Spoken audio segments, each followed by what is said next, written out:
Deuteronômio, capítulo 31. Deuteronômio 31. Quero convidar você para abrir o texto no verso de número 12.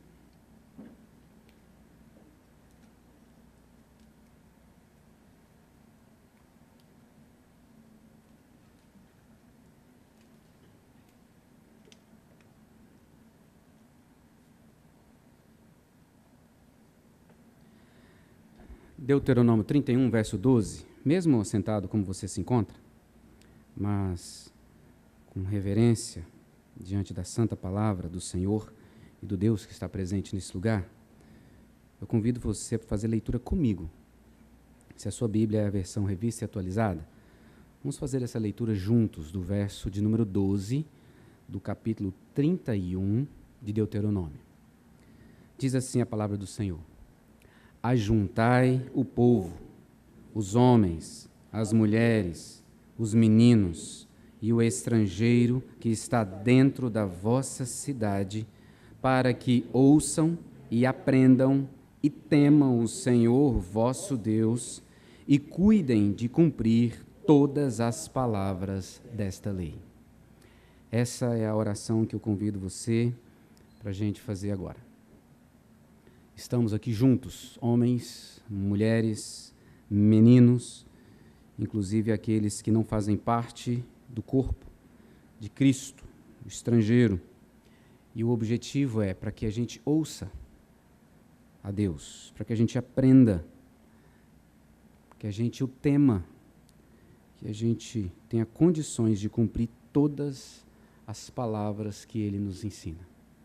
Então quero pedir a você que ore para que Deus abra o seu coração para esse tempo que Ele vai falar conosco, através da sua palavra, e ore por mim, para que eu seja fiel na exposição, naquilo que Deus quer dar a cada um de nós nessa noite. Vamos orar.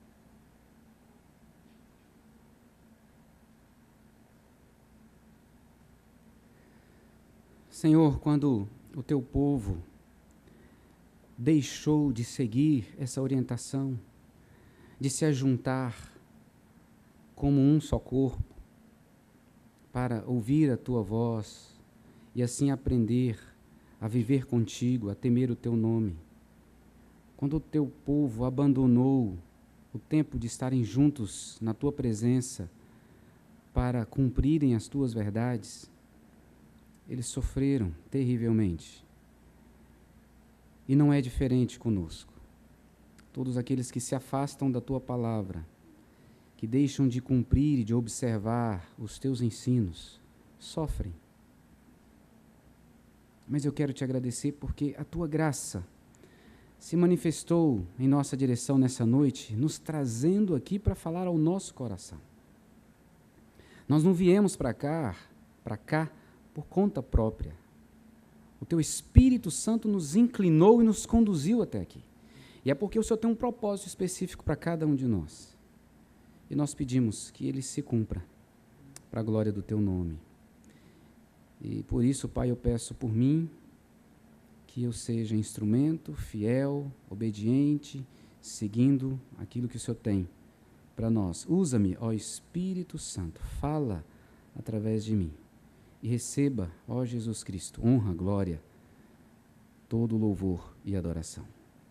Nós pedimos assim, em nome do nosso Salvador, Jesus Cristo. Amém. Amém. Amém. O que você faria, ou o que você seria capaz de fazer, para salvar-se de uma catástrofe. Imagine que você está em um momento onde será alcançado por um ciclone, por um tsunami. O que você seria capaz de fazer? Se abrigar? Correr? Esconder? Talvez roubar um carro para fugir? Talvez atropelar alguém que entrou na frente? O que você seria capaz de fazer para alcançar a promoção profissional que você sempre sonhou? Mentir? Enganar? Trair? O que você seria capaz de fazer para defender sua família de ataques ou de um ataque de marginais? Lutar? Atirar? Matar? O que você seria capaz de fazer para se salvar? O que você seria capaz de fazer para se salvar? Nós acabamos de fazer a leitura do livro de Josué. Começamos o livro de Juízes. E eu quero incentivar você que ainda não começou a fazer a leitura, que comece a partir de agora. O livro de Juízes, ele apresenta para nós um cenário de como nós somos hoje, a nossa sociedade atual. Então, leia Juízes, fazendo uma relação daquilo que você tem visto hoje à sua volta, a partir das notícias do Brasil e do mundo. Veja como o livro de Juízes conta a nossa história. Mas eu não vou pregar sobre Juízes, eu quero pregar sobre Josué. A partir de um relato, de um episódio vivido pelo povo de Israel, quando eles estavam conquistando a terra de Canaã. Deus tirou o povo do Egito e disse para o seu povo: eu tenho preparado uma terra para vocês. Eu vou dar essa terra para vocês, mas vocês têm que lutar por essa terra. E o povo já chegou da terra de Canaã, está guerreando, quando no capítulo 9 nós temos um episódio onde eu quero compartilhar com vocês verdades sobre a autossalvação. Então abra sua Bíblia em Josué 9. Eu vou fazer a leitura e peço que você acompanhe com atenção. Atenção aos detalhes e aquilo que vai chamar mais atenção à sua mente. Josué capítulo 9.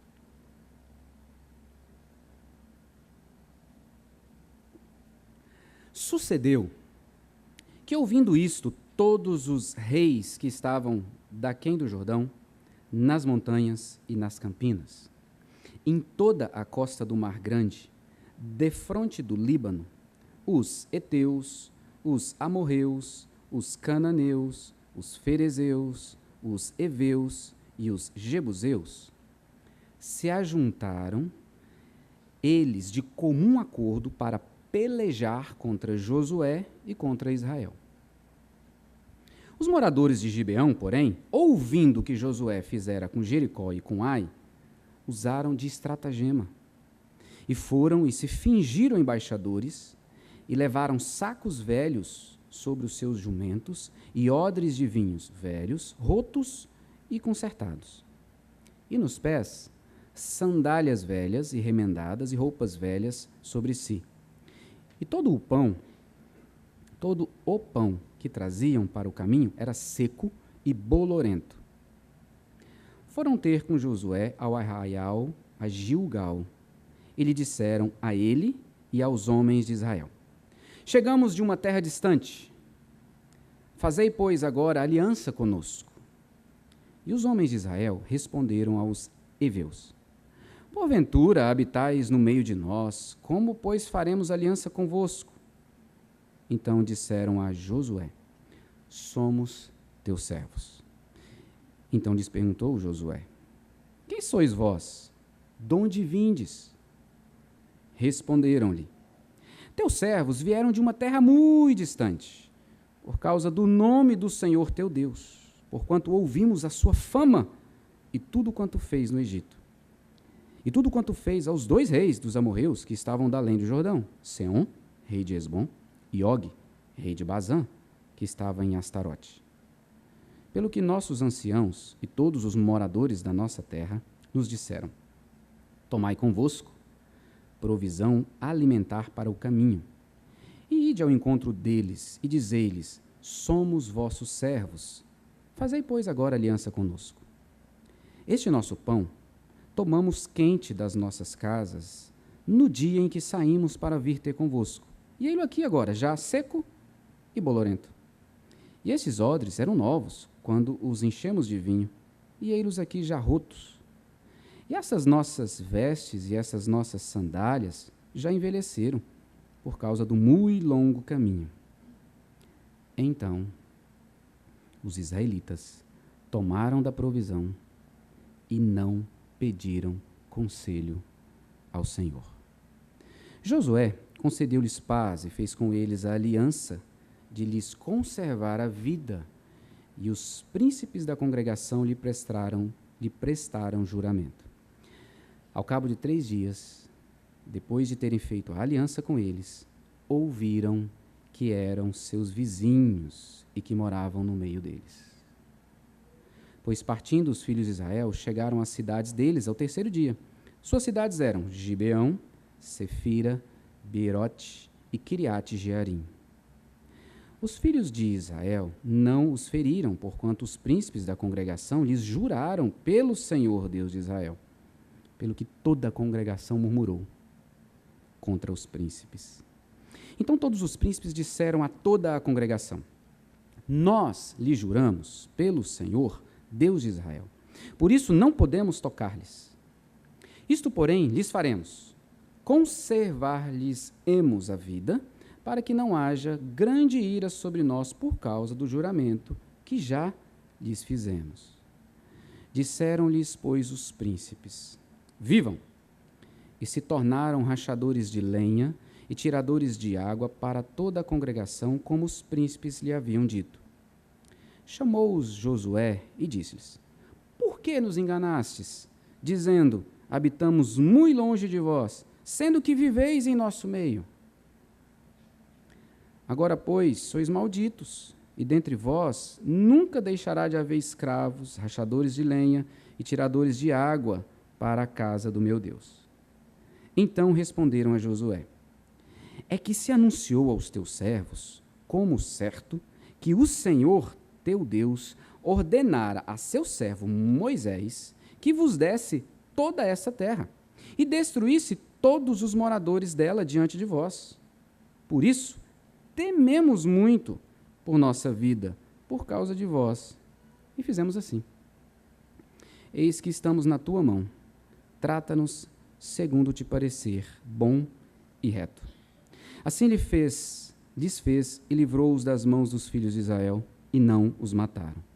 Naquele dia, Josué os fez rachadores de lenha e tiradores de água para a congregação e para o altar do Senhor, até o dia de hoje, no lugar que Deus escolhesse. Deixa a sua Bíblia aberta, por favor. O texto lido trata de um acontecimento logo após grandes vitórias do povo de Deus sob a liderança de Josué. Josué significa Yahvé é salvação. E sob a liderança de Josué, o povo de Israel está conquistando a terra de Canaã conforme a orientação de Deus. No domingo passado, nós ouvimos uma mensagem pelo reverendo Jailson. Ele deu uma belíssima introdução sobre o livro. Então, vou te incentivar a ouvir a mensagem, já está disponível no nosso aplicativo e também no nosso canal, para você ter essa imagem, e eu não vou fazer isso novamente. Mas aqui para nós basta o seguinte: as notícias de que o povo de Israel estava eliminando os povos de Canaã chega para reis. E esses reis que habitavam na terra de Canaã ficam preocupados. Então você vê comigo, nos versos 1 e 2, que 6 reis se reúnem e tomam uma decisão: vamos nos unir e pelejar contra o povo de Israel. Está aí nos versos 1 e 2. Os amorreus, os cananeus, os ferezeus, os heveus e os jebuseus se juntaram de comum acordo para pelejar contra Josué e contra Israel.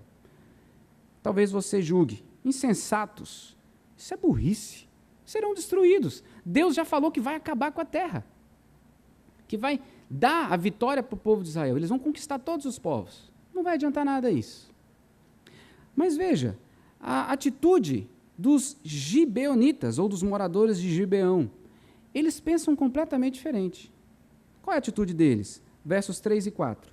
Eles tomam a decisão, nós vamos fazer o seguinte, nós vamos enganá-los.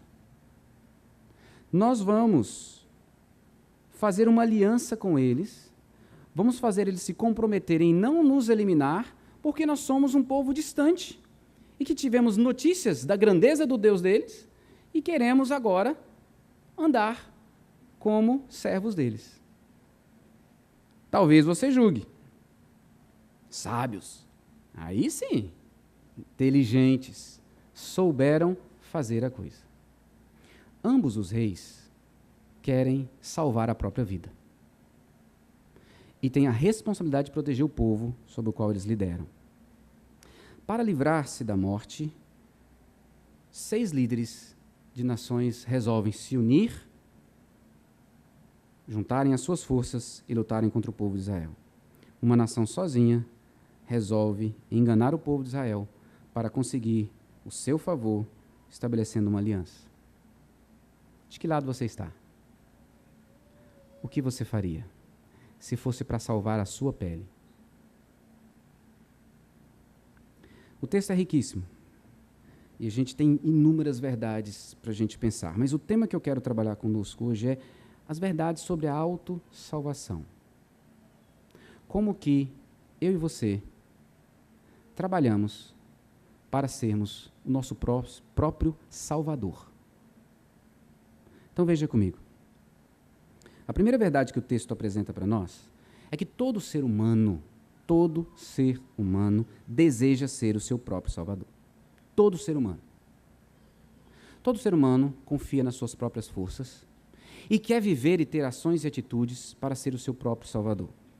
Como nós vimos, os reis ameaçados aqui pelas notícias, se você acompanhar comigo o verso 9 ele diz assim: nós ouvimos a fama de Yahvé e tudo o que ele fez no Egito. Aí você lembra o que Deus fez no Egito.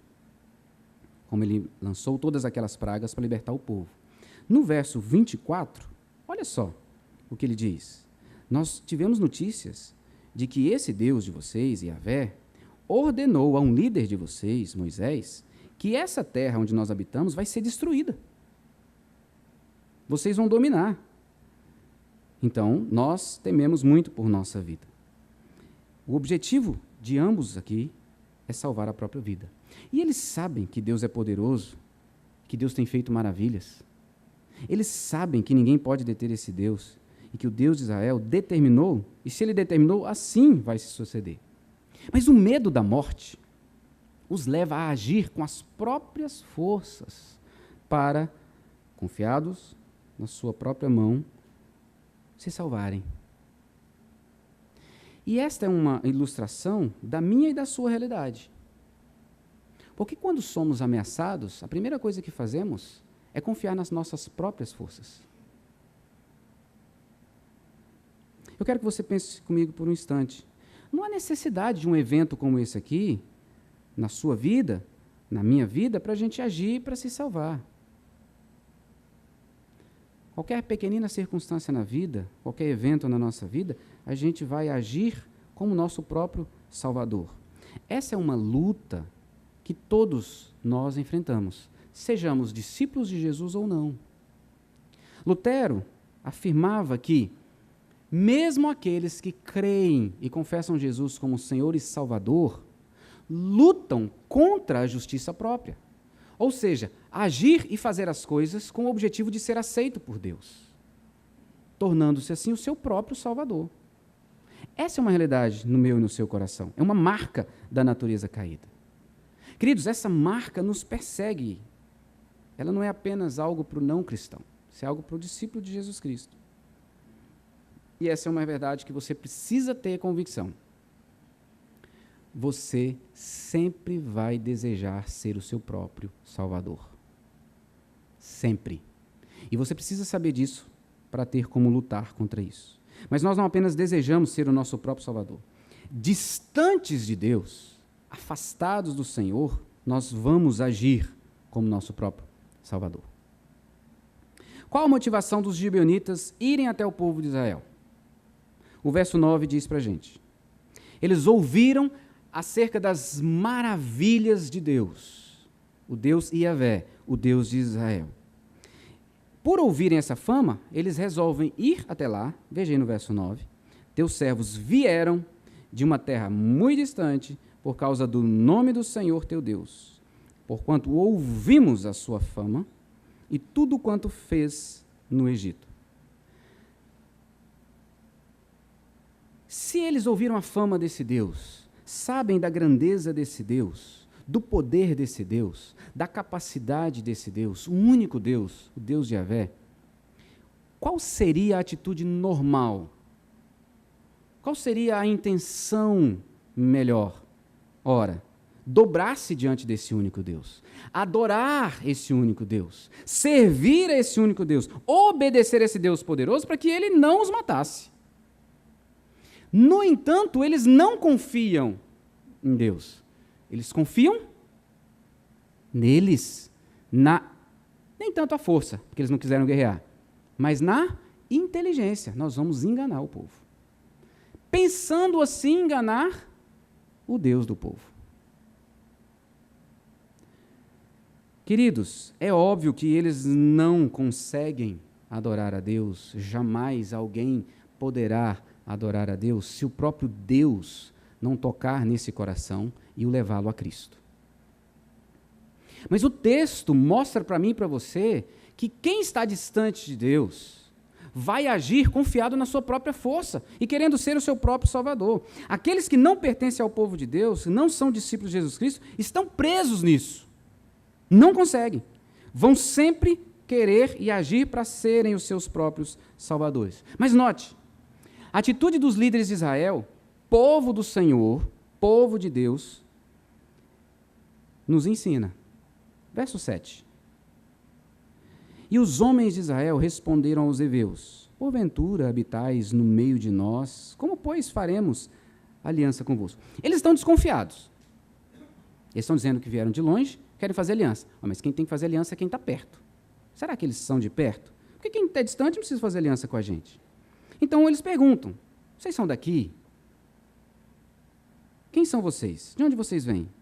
Eles querem saber a verdade para decidir se vão fazer aliança ou não com esse povo.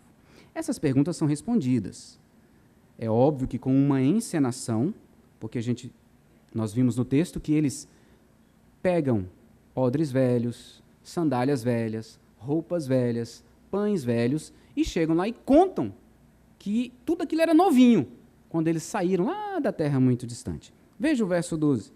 Esse nosso pão tomamos quente das nossas casas no dia em que saímos para vir ter convosco, e ele aqui agora mofado. Roupas desgastadas,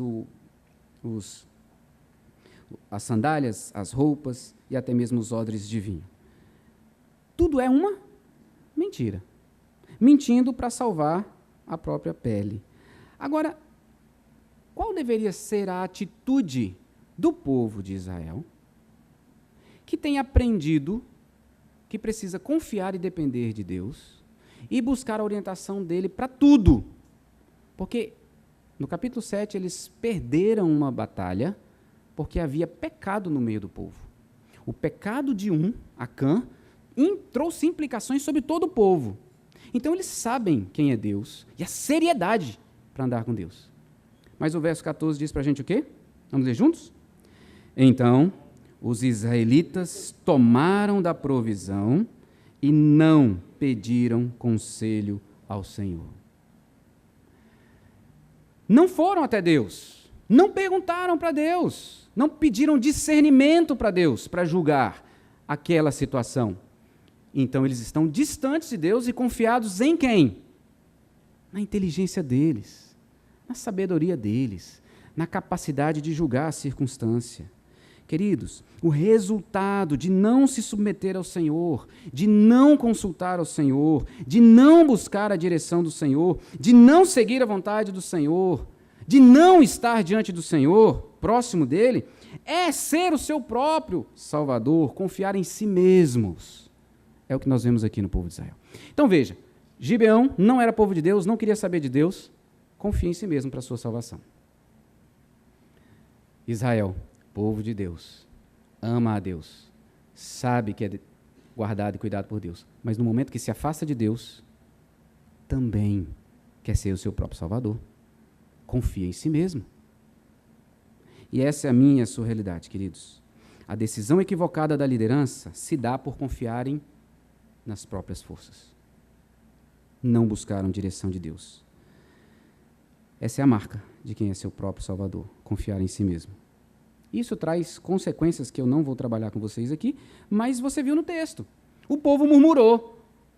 Quando eles chegaram, sabiam que tinham que conquistar aquela terra e não podiam, porque eles tinham feito uma aliança. O verso 14 diz que eles tomaram da provisão. E você vai se lembrar que quando um povo ia fazer aliança com outro, eles ceiavam juntos, eles participavam de um banquete. Então, essa expressão, os israelitas tomaram da provisão, ou seja, eles se juntaram, comeram e ali estava feita a aliança. Mas o verso 15 reafirma isso para mim e para você. Josué concedeu-lhes paz e fez com eles a aliança de lhes conservar a vida. Queridos, mesmo eu e você sofremos desse mal, nós que somos de Cristo, de confiar em nossa própria força e não buscarmos a vontade de Deus. Mas o texto não mostra apenas que nós desejamos fazer a nossa vontade, ser o nosso próprio Salvador. Não mostra que, apenas mostra que distante de Deus, fatalmente a gente vai ser o nosso próprio Salvador, a gente vai agir como nosso próprio Salvador, mas o texto dá para a gente condições de identificar alguns sentimentos que revelam que eu estou sendo meu próprio Salvador. E eu quero ver dois apenas com vocês, para que ajude você a sondar o seu coração e a se arrepender e receber do Senhor transformação. E eu quero que você olhe no texto comigo. Vamos lembrar aqui, o coração do homem é enganoso, terrivelmente enganoso, o meu e o seu. E o fato do coração ser enganoso é que ele faz eu acreditar que estou certo naquilo que eu estou errado. Ok? Então o coração é enganoso por fazer as coisas erradas, mas ele é enganoso porque me faz fazer coisa errada, me fazendo pensar que eu estou fazendo certo. Assim é o meu e o seu coração. Há uma luta contínua minha e sua quanto a isso. Então, nós que somos discípulos de Jesus, precisamos sondar continuamente o coração, confrontando com a Escritura Bíblica, para ver se a gente não está fugindo da vontade do Senhor e fazendo a nossa vontade. Porque se eu for raciocinar por conta própria, eu vou distorcer para parecer que o que eu estou fazendo está correto. Mas quando eu vou para a Bíblia e a Bíblia me confronta, aí não tem como eu fugir. Se a Bíblia está dizendo, então eu estarei sendo confrontado. E aí, dois sentimentos aqui. Verso 24. O primeiro sentimento aqui que reflete, que revela, que demonstra e que pode me levar também a ser o meu próprio Salvador é o medo. O verso 24 nós lemos assim, depois que ele explica para Josué quer entender, por que vocês nos enganaram? Ele vai dizer assim, por isso tememos muito por nossa vida. Medo de morrer. E é o medo de morrer que os leva a enganar, a mentir. É o medo de morrer que os leva a serem desonestos. É o medo de morrer que os leva a serem seus próprios salvadores. Agora, a situação é tão grave para mim e para você, que até mesmo ser honesto, não enganar, fazer a coisa certa, pode ser uma atitude de um auto-salvador. E eu vou explicar por quê. Tudo o que você fizer, não por causa de Deus, mas por sua causa, você está confiando em você e você está querendo receber glória e você está querendo ou dizendo que você é seu próprio salvador. Uma pessoa boa, moralmente, ela pode ser boa moralmente, não porque ela quer refletir o caráter de Deus e viver como Cristo viveu, mas porque ela tem medo do que os outros vão pensar se ela não fizer isso. Então ela não está sendo alguém que vive para Deus, o seu Salvador, mas para si mesma. Uma pessoa pode ser bondosa, ajudar o pobre, mas se essa ajuda for para que Deus a abençoe e continue ouvindo as suas orações, para que ela seja considerada uma pessoa virtuosa, ela está sendo a sua própria salvadora. E isso é muito sutil, porque o nosso coração nos engana. Ah, mas eu sou bonzinho, eu dou cesta básica todo mês. Ah, eu sou fiel no dízimo. Ah, eu sou bem correto. Queridos, isso não passará de uma declaração para si mesmo. Então o medo pode me levar a ser o meu próprio salvador. Agora, há um outro sentimento, que é no verso 14. E esse é um sentimento muito mais terrível. Então os israelitas tomaram da providência e não pediram conselho ao Senhor. Esse é um comentário do escritor bíblico e que nos permite deduzir que o pecado presente aqui é o orgulho. Porque eles não precisam de Deus. Nós damos conta de resolver isso aqui. E não é assim? O que eu e você tantas vezes fazemos, confiamos em nós mesmos.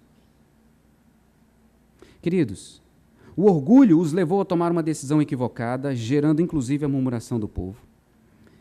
E a gente pode pensar numa pessoa que não é desonesta, mas que é honesta.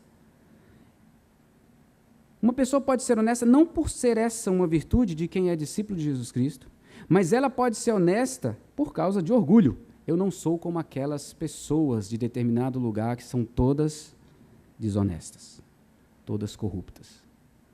E o bater no peito é a sua vanglória. E ela não é honesta porque ela quer refletir o caráter de Cristo nela, ela é honesta porque ela quer receber glória para si. E ela é então a sua própria salvadora, porque confia em si mesma. A única forma de vencer o medo e o orgulho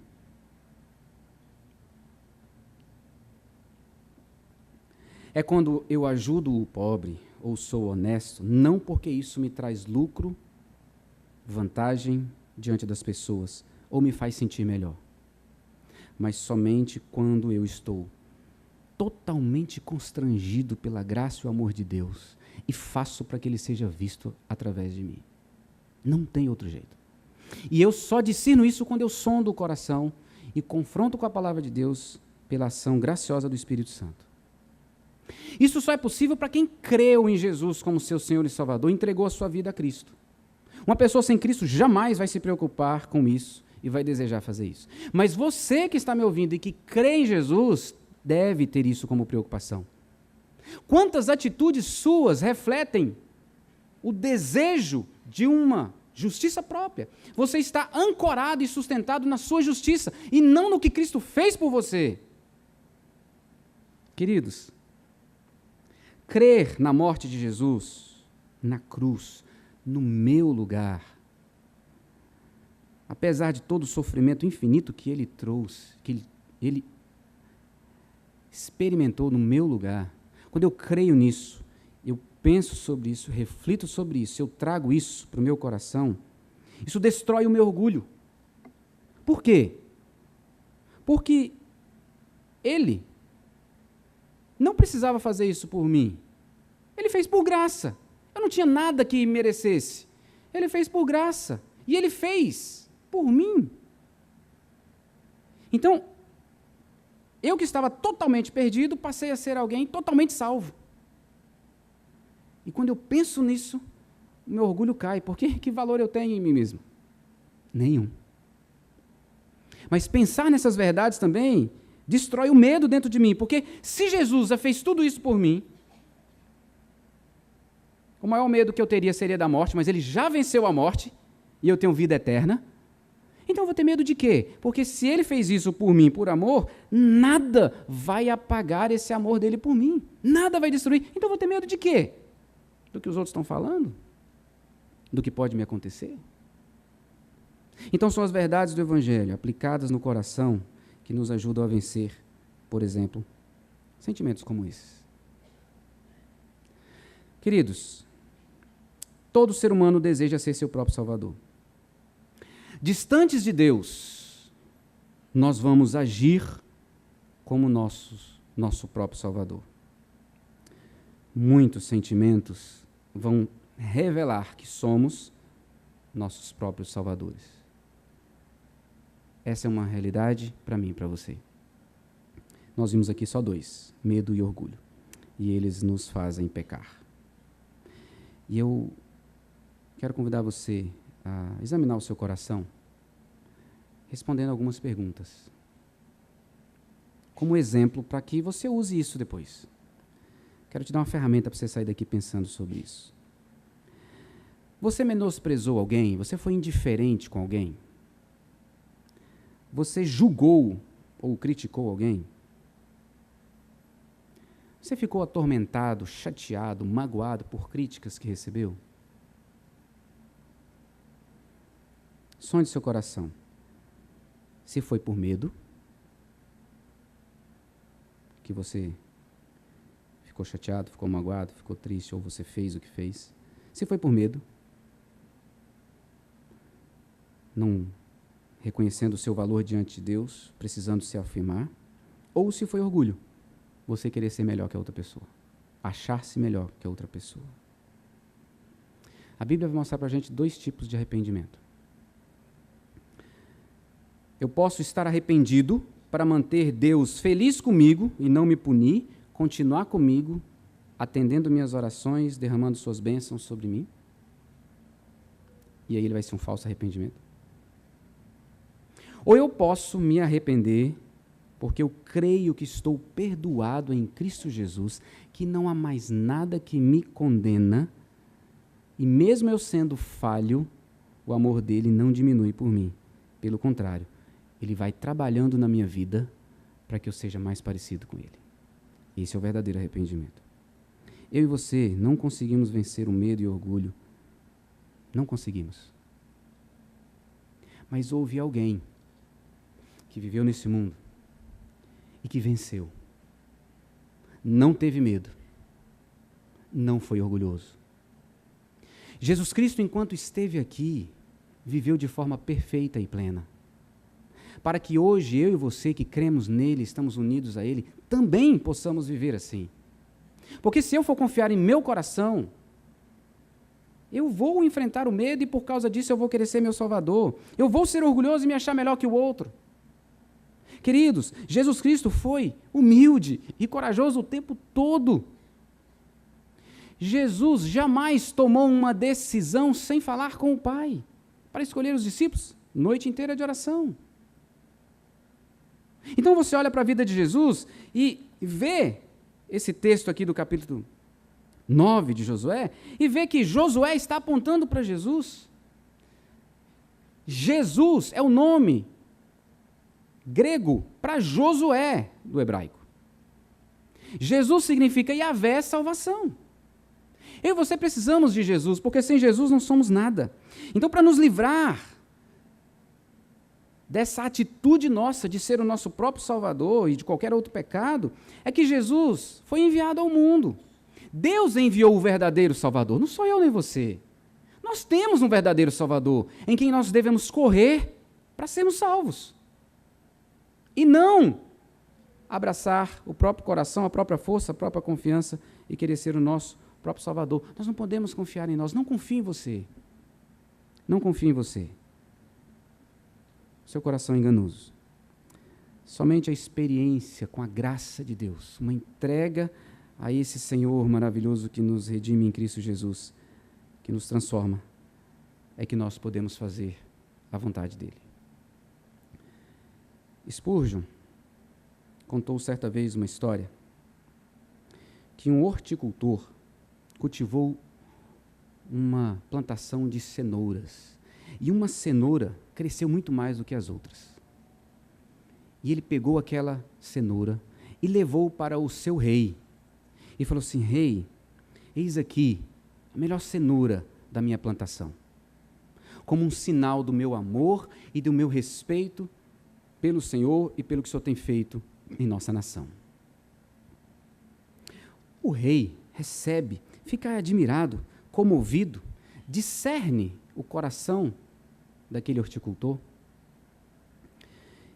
E quando ele está saindo, ele diz assim: espera aí, eu percebo que você é um bom administrador e muito zeloso com aquilo que você tem. Eu tenho um terreno perto do seu e eu vou te dar. Ele fica constrangido, recebe o terreno e sai muito feliz. Naquela sala, naquele ambiente, tinha um funcionário do rei.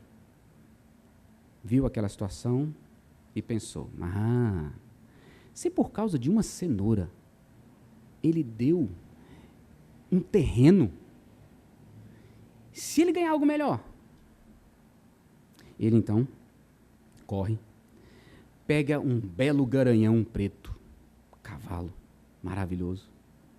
No dia seguinte chega lá para o rei: ó rei, em sinal do meu respeito e amor pelo Senhor, trago aqui o melhor do meu aras.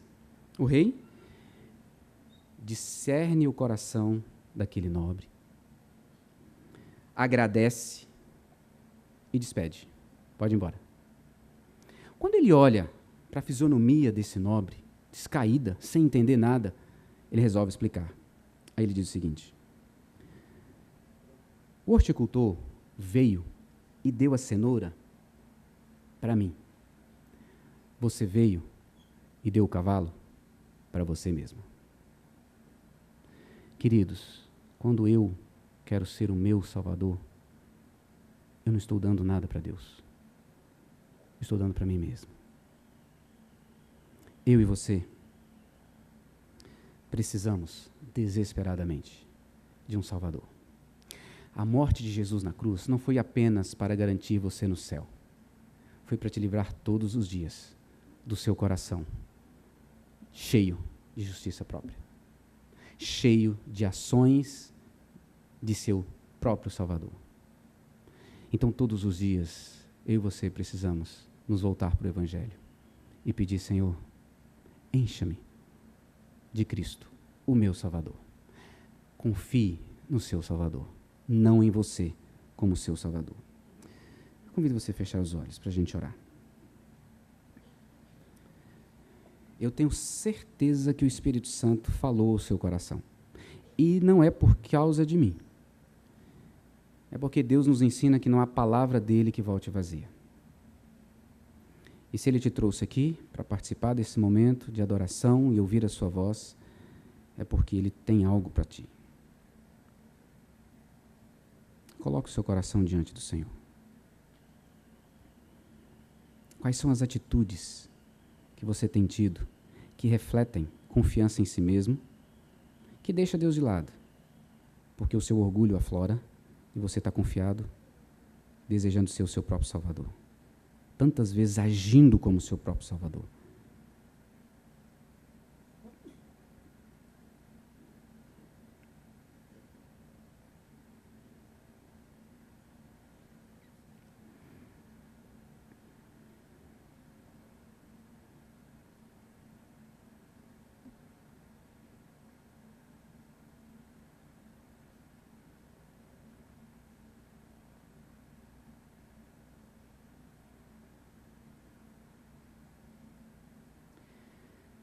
Mas eu quero que você traga à memória também a graça de Deus. Porque se você está aqui nessa noite, ouvindo o que você está ouvindo, está sendo confrontado com o seu pecado, com o seu coração pecaminoso, é por causa de um Deus que te ama tanto, que trouxe você aqui para que você ouça, se arrependa e seja transformado. E é nessa graça, confiados nessa graça, que nós descansamos. E é essa graça que enche o nosso coração para sairmos daqui anunciando o Evangelho, anunciando essa graça ao mundo. Então eu quero falar com você que ainda não experimentou salvação, que ainda confia em si mesmo, que vive a sua vida do jeito que você quer, como seu próprio Salvador.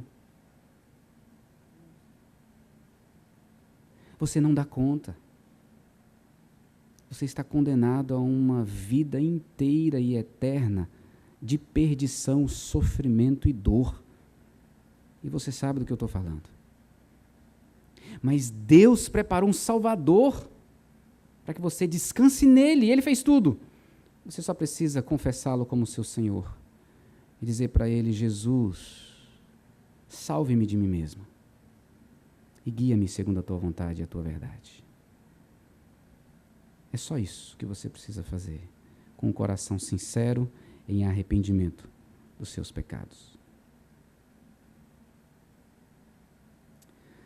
Pai, nós queremos te agradecer por tão maravilhosa graça, graça que nos reúne para falar o nosso coração, e ainda que doa a gente ouvir aquilo que é ruim, que confronta, que a gente acha que está tão certo, tão cheio de si, nós queremos te agradecer, porque essa graça age para nos transformar. O Senhor quer que nós sejamos mais parecidos com o teu Filho Jesus, e o Senhor está trabalhando para isso, e é por isso que o Senhor nos confronta nessa noite. Livra-nos de ser salvador de mim mesmo. Leva-me a confiar no único e suficiente Salvador Jesus. Eu peço isso para mim, para cada um dos meus irmãos, para esses que estão ouvindo essa mensagem, mas que ainda não entregaram a vida a Cristo. Ah, Pai, seja essa noite de salvação, por Tua graça, e é para a Tua glória.